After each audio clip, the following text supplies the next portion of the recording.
Alrighty, people.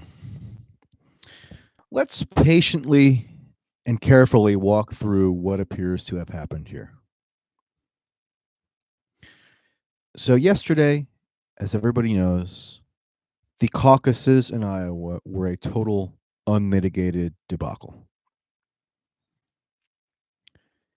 They could not even transmit the alleged vote totals to the central system where the votes were supposed to be counted. They did not put out any results whatsoever until today at 5 p.m. Eastern Standard Time. And the results that they put out today are incomplete. Okay. So, what happened here? The New York Times has an article about the designers of this app, which totally blew it. I mean, beyond anything that anybody probably could have imagined in terms of the scale of the failure. The scale of the failure was so enormous that this is probably the final Iowa caucus ever, at least for the Democrats. Okay. So they don't put out anything for almost 24 hours. Then today they put out results from 62% of precincts. And as of today, right now, as I'm speaking, the latest updated results are at 62%.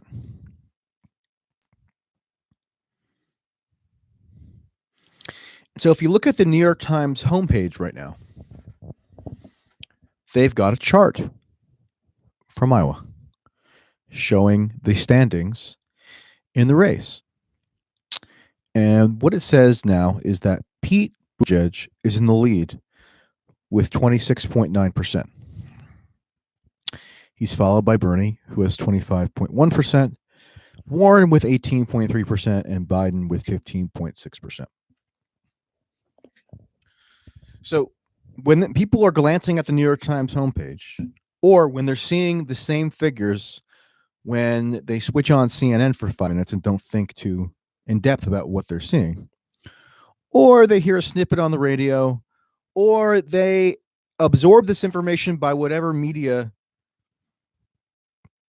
they happen to be consuming, whether it's a tweet, whether it's something else, they are being told that effectively Pete won the Iowa caucus.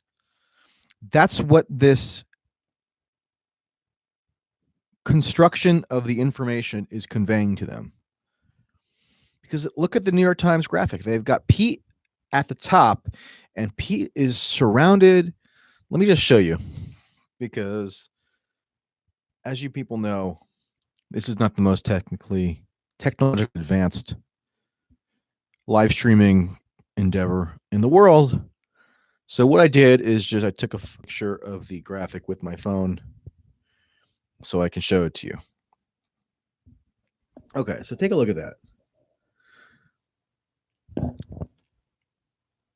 I'm not sure if you can see it particularly well, but it shows Pete with the golden highlight connoting that he is the winner on the front page of the New York Times. Yeah, I mean, I'm not super technologically advanced, but at least I'm better than the former Hillary operatives who were, for some godforsaken reason, contracted by the Iowa Democratic Party, presumably in conjunction with the DNC, the Central National Party, to develop this flaming pile of garbage app, which they apparently didn't even stress test. They didn't do the sort of basic checks that a high school kid would do if he were developing an app, and probably would do a far better job than these idiots who, of course, failed upwards. Because why would you reward people who worked on the Hillary Clinton campaign? What did they do that was impressive? They are responsible for one of the most humiliating failures of all time, electorally, if not the most humiliating failure. They lost to the guy from The Apprentice. Okay. Um.